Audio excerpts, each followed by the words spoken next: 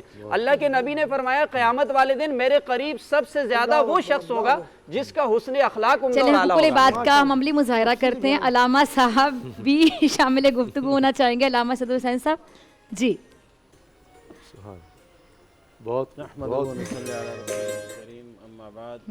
کسی کو ٹائم نہ مل سکے تو ہم نے اس کا حق کھا لیا۔ بسم اللہ الرحمن الرحیم یا ایہا الذین آمنوا ارکعوا واسجدوا واعبدوا ربکم وافعلوا الخیر لعلکم تفلحون۔ صدق اللہ العظیم۔ اس آیت مبارکہ میں اللہ تبارک و تعالیٰ نے اپنے حقوق بھی بیان کیے اور بندوں کے حقوق بھی، کہ اے ایمان والو رکوع کرو، سجدے کرو، ورکعوا واسجدوا واعبدوا ربکم، اللہ کی عبادت کرو، وفعلوا الخیر، اور نیکی کے کام کرو، لعلکم تفلحون، شاید تم کامیاب ہو جاؤ۔ تو فلاح جب ہمیں ملے گی جب ہم اللہ کے حقوق بھی ادا کریں گے اور بندوں کے حقوق بھی ادا کریں گے۔ کچھ حقوق وہ ہے کہ جو مسلمان پر لازم ہے کہ ہم نے کسی کو کوئی چیز دے دی اس کا لوٹانا لازم ہے، ٹھیک ہے، اور کچھ حقوق وہ ہیں کہ جو بغیر دیے ہوئے بھی لازم ہیں، جیسے حق المسلم علی المسلم خمس، ایک مسلمان کے دوسرے مسلمان پر 5 حقوق ہیں۔ حق المسلم علی المسلم خمس، 5 حقوق ہیں۔ رد السلام، سلام کا جواب دینا، وعیادت المریض، مریض کی عیادت کرنا۔ یہاں پر کسی نے لازم نہیں کہا کہ میں مریض ہوا آپ نہیں آئے تو آپ مریض ہوں گے میں نہیں آؤں گا، یہ حق ہے۔ کسی مریض کی عیادت پہ جانا یہ حق ہے اس کا، اور اگر کسی نے سلام کہہ دیا تو اس کا جواب دینا اس کا حق ہے۔ اور تشمیت العاطس، چھینک جب آپ کو آ جائے آپ کہیں الحمدللہ، اس کے جواب میں یرحمک اللہ کہنا یہ اس کا حق ہے مسلمان کا، اور اس کی دعوت کو قبول کرنا یہ بھی اس کا حق ہے۔ سبحان اللہ۔ اور اگر اس کا انتقال ہو جائے اس کے جنازے کے ساتھ چلنا یہ بھی مسلمان کا حق ہے۔ اللہ اللہ۔ اب ہم تو لازم حقوق تو وہ لازم ہے کہ دینے ادا کرنے، یعنی کسی کا قرض ادا کرنا ہے، کسی کے اور حقوق ہیں، لیکن یہ حقوق اس سے بھی لوگ جو ہے نا وہ غفلت برت رہے ہیں۔ ان حقوق میں بھی جو بالکل آسان ہے، جس پہ پیسے خرچ نہیں ہوتے، جس پہ کچھ خرچ نہیں ہوتا، لیکن اس سے بھی لوگ غفلت برتتے ہیں کہ سلام کا جواب نہ دینا اور دعوت قبول نہ کرنا، اور اس طریقے سے چھینک کا جواب نہ دینا۔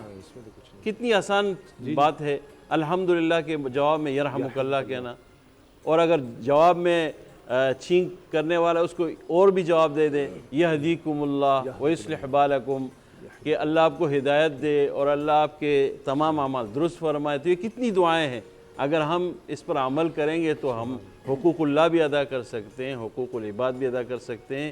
اور اس آیت کے اندر اللہ تبارک و تعالیٰ نے مختصر طور پر بیان فرما دی، کیونکہ میرے پاس ٹائم مختصر ہے اس لیے مختصراً میں نے آپ کے سامنے پیش کر۔ اے نور خدا نور بصیرت کی طلب ہے، رمضان کا صدقہ تیری رحمت کی طلب ہے، مخفی ہیں اسی ماہ میں رحمت کے قرینے، گرداب سے نکلے ہوئے بخشش کے سفیر، گویا ہیں تیرے عشق میں ہم سب برابر، مجلس کو تو گلدستہ فردوس بنا دے، رندوں کو ثنائے شہ لولاق پلا دے، تو شم قلم کو ید بیضائی عطا کر، بچوں کو تو افطار میں تسنیم عطا کر۔ رمضان المبارک کی خصوصی نشریات رمضان میں بول، صرف بول انٹرٹینمنٹ پر۔ رمضان میں بول